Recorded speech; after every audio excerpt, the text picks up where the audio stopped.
అందరికీ నమస్కారం అండి. అందరూ ఎలా ఉన్నారు? Welcome to Devi Pramila official YouTube channel. Sunday special అండి ఈరోజు. మా ఇంట్లో నిన్న జరిగిన ఈ నాన్ వెజ్ ఐటమ్స్తో కుస్తీ అయితే మామూలుగా లేదండి. అదే మీతో అయితే షేర్ చేసేసుకుంటున్నాను. పిల్లలేమో చికెన్ కావాలని, మా వారేమో నాకు చేపలే కావాలి, చేపలే ఉండని. ఇక సరే ఎందుకు వచ్చిన గొడవ అని చెప్పేసి వాళ్ళకి సండే ఒక రోజు కదండి. మామూలు రోజుల్లో ఎప్పుడు రొటీన్గా మనకి ఏ ఒక ఫ్రైలని, ఇగుర్లని ఏ ఒకటి పెడుతూనే ఉంటాము. సరేలే అని చెప్పేసి పిల్లలకు కూడా కొంచెం హ్యాపీగా ఉంటారు కదా, వాళ్ళకి చికెన్ తెచ్చేసేయండి, మీరు చేపలు తీసుకురండి అని అనేసి అంటే ఇంకా అలా తీసుకొచ్చారండి. ఇక కొరమేన పులుసు, చికెన్ ఫ్రై. ఈ చికెన్ ఫ్రై కూడా మనకి చికెన్ మీట్ వచ్చేసరికి థై పీసెస్ అండి, థై పీసెస్, బ్రెస్ట్ పీసెస్ ఎక్కువగా తీసుకుంటే మనకి ప్రోటీన్ కూడా అందులోనే ఉంటుంది. ఇక తర్వాత ఆ మీట్ అనేది కొంచెం మెత్తగా కూడా ఉంటుందండి. మనకి మిగిలిన ఏ పార్ట్స్లోకి వెళ్ళినా కూడా అదంతా పీచ్గా రావడం, నార సాగినట్టు సాగడం అలా అవుతుంది. చికెన్ ఫ్రైకి ఎప్పుడైనా సరే అలాంటి పీసెస్ తీసుకుంటే, ఫ్రై అనే కదంటే దాంతో కర్రీ వండుకున్నా లేదంటే దమ్ బిర్యానీ అని పెద్ద పెద్ద పీసెస్తో చేసుకున్నా కూడా ఆ మీట్ అనేది మెత్తగా చక్కగా బాగుంటుంది. అందులో ప్రోటీన్ కూడా ఉంటుంది కాబట్టి మంచిదండి తీసుకోవడం. ఇక నేను అందులో కొంచెం అల్లం వెల్లిపాయ పేస్ట్, పసుపు, ఉప్పు, కారం వేసేసి కాస్తంత లైట్గా వాటర్ వేసి పెట్టేస్తే అందులోంచి ఇంకా ఫుల్ వాటర్ వస్తుంది కదా, వాటర్ అంతా డ్రై అయ్యే వరకు చక్కగా మెత్తగా ఉడికేస్తే మనకి చికెన్ అందులోనే మ్యాక్సిమం ఉడికిపోతుంది. ఇక మనకి కొరమేను పులుసు అనేది మన వీడియోలో పెట్టానండి, నేను ఎలా చేయాలి అనే విధానాన్ని ఒకసారి అయితే చూసేసేయండి వెళ్ళి. ఇక అదే నేను ఇప్పుడైతే మీకు చూపించట్లేదు, నార్మల్గా నేను వీడియో అనేది చూపించేస్తున్నాను తప్ప స్పెషల్గా అయితే ఇది వెయ్యాలని అయితే చెప్పట్లేదు. ఆల్రెడీ ఉంది కాబట్టి ఒకసారి అయితే వెళ్ళి చూసేయండి. మీ ఇంట్లో కూడా పిల్లలు ఇలాగే లెగుస్తారండి? మా ఇంట్లో అయితే సండే వచ్చిందంటే పిల్లలు కానించి పెద్దవాళ్ళ వరకు అందరం లేట్గానే లెగుస్తాము. తర్వాత ఉండేది ఒక్క రోజు అండి, మిగతా రోజుల్లో పొద్దున్నే ఉరుకులు పరుగులు కదా. అసలు సండే అనేసరికి లేట్గా లేగడం, టిఫిన్లు కూడా లేట్గా చేయడం, భోజనాలు లేట్గా చేయడం. అందులో పిల్లలకైతే ఏదో లేట్గా లేసాం కదా, గమ్మున ఏదో ఒకటి చేసుకొని తినేద్దాంలే అని అనేసి అంటే కాదండి, వాళ్ళకి మళ్ళీ సండే కూడా ఇడ్లీలు, దోశలు, ఉప్మాలేనా, ఏమీ స్పెషల్గా లేదా అని అడుగుతారండి. ఇంకా అందుకని చెప్పి వాళ్ళ కోసం మళ్ళీ పూరి అను, గారెను, లేకపోతే పెసరట్టను, బజ్జీ అను ఏదో ఒకటి మళ్ళీ ఆ టిఫిన్లు వేయడం. తర్వాత కర్రీస్ వచ్చేసరికి చూస్తున్నారు కదా, ఇలా ఒకటే అవ్వచ్చు, రెండే అవ్వచ్చు. ఇంకా చుట్టాలు వస్తే కనుక ఇంకా అస్సలు లేదండి. ఇంట్లో చుట్టాలు హడావిడి ఉన్నదంటే ఇంకా ఇదిగా ఉంటుందండి. ఆ రోజు సరే స్పెషల్గా హ్యాపీగా రోజంతా చక్కగా కూల్గా ఉందాం కదా అనుకుంటే ఎవరో ఒకళ్ళు గెస్టులు రావడమనో లేదంటే భోజనానికి పిలవడమనో ఇలా ఏదో ఒక హడావిడి మళ్ళీ పెట్టుకుంటాము. ఇలా ఏంటంటే మన లైఫ్ అంతా బిజీ అయిపోతూనే ఉంటుందండి.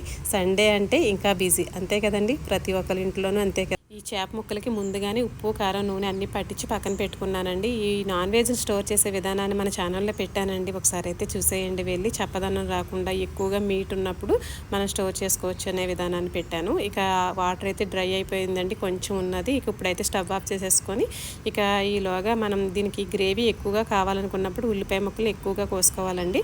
లేదంటే కనుక మితంగా కొంచెంగా కోసుకొని చక్కగా ఫ్రై చేసుకోవచ్చు. చాలా రకాలుగా చేస్తారండి చికెన్ ఫ్రై అనేది, చాలా రకాలుగా చేసుకోవచ్చు. ఇక నేనైతే ఈ చేపల పులుసులో మీకు చూపించాను కదండి, ఉండ అనేది ముందుగా తాలింపు ఉండని వేస్తామని చెప్పేసి, ఆ ఉండని కూడా తయారు చేసే విధానాన్ని మన ఛానల్లో పెడతానండి. సమ్మర్లో చేస్తారు, అది చాలా బాగుంటుందండి. అది ఇలా నాన్ వెజ్ అనే కదండి, వెజిటేబుల్ మనకి ఏ పులుసులు పెట్టుకున్న బెండకాయ, వంకాయ, అరటికాయ, ఏ పులుసులు పెట్టుకున్న గుడ్లు పులుసులోను, తర్వాత పప్పు తాలింపుల్లోను, చారు తాలింపుల్లో కూడా ఆ తాలింపు ఉండ అనేది కాస్తంత వేసుకొని పోపెట్టుకుంటే చాలా బాగుంటుందండి, ఫ్లేవర్ కానీ టేస్ట్ కానీ. ఇక అది నేను తయారు చేసే విధానాన్ని పెడతాను చూద్దరు కానీ. ఇక ముందుగా అయితే ఇగోండి చేప ముక్కలను అయితే పెట్టుకున్నాను కదా, ఇప్పుడు చప్పదనం రాకుండా ముక్క కూడా చాలా బాగుంటుంది.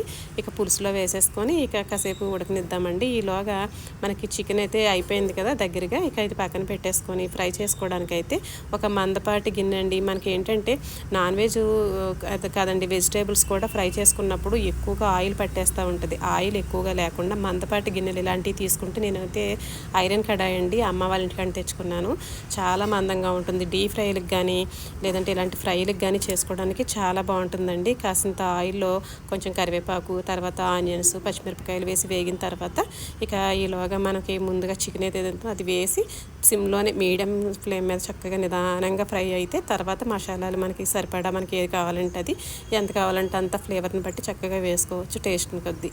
ఇంకా చికెన్ ఫ్రై గురించి నేనైతే చెప్పేది ఏముందండి, అందరూ ఒక్కొక్కలా చేస్తూ ఉంటారు కదా. ఇక నేను చేసే విధానం అయితే ఇదేనండి. ఆల్రెడీ చికెన్ ఫ్రై చేసే విధానాన్ని కూడా మన షార్ట్లో పెట్టానండి, ఫుల్ లెంత్లో వీడియోలో పెట్టలేదు కానీ షార్ట్లో పెట్టాను చికెన్ ఫ్రై నేను చేసే విధానాన్ని. తర్వాత చికెన్ని పచ్చిగా కాస్తంత ఇలా ఉడకబెట్టిన తర్వాత డీప్ ఫ్రై చేసి కూడా చేస్తారండి ఫ్రై, అది కూడా బాగుంటుంది. డీప్ ఫ్రైలు ఎక్కువ మంచిది కాదు కాబట్టి ఇలా ఆయిల్ కొంచెం తక్కువగా వేసుకొని మందపాటి గిన్నెలో ఫ్రై చేసుకుంటే చాలా బాగుంటుంది. అసలు మనం చిన్నప్పుడు మన అమ్మా నాన్న వాళ్ళు ఏమైనా మన గురించి ఇంతలా పిల్లలు ఇది తింటారు, పిల్లలకి ఇది ఇష్టం కదా అని ఆలోచించి చేసేవారండి.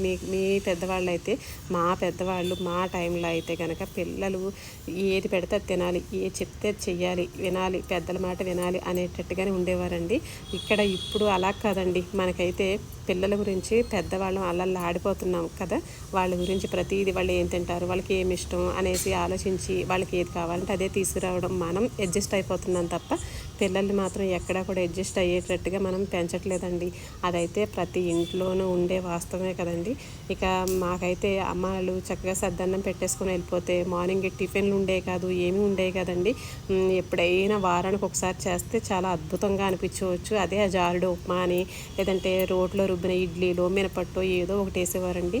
ఇక అంతే తప్ప మాకైతే పిల్లల గురించి అయితే ఎక్కువగా ఆలోచించడం ఉండేది కాదు. పెద్దవాళ్ళకి అన్నీ తెలుసు కాబట్టి వాళ్ళ ముందుకు వచ్చి భయపడ్డ వాళ్ళమండి, ఏదైనా అడగడానికి కానీ చెప్పడానికి కానీ. ఇంకా అమ్మ వాళ్ళు పెట్టిందే తినడం, వాళ్ళు చెప్పినట్టు చేయడం, అయ్యే భయం భక్తులతో పెరిగాము అందరం కూడా కదండి అప్పట్లో అయితే. ఇక ఇదండి, కర్రీస్ అయితే చాలా బాగున్నాయండి, పిల్లలు కూడా చక్కగా తిని ఎంజాయ్ చేశారు. ఈ సండే ఇలా అయితే అయిందండి. మరి మీ ఇంట్లో మీరేం వండుకున్నారని చిన్న కామెంట్ ద్వారా చెప్పండి. మంచి వీడియోతో మళ్ళీ ముందుకు వస్తాను. ఉంటానండి మరి.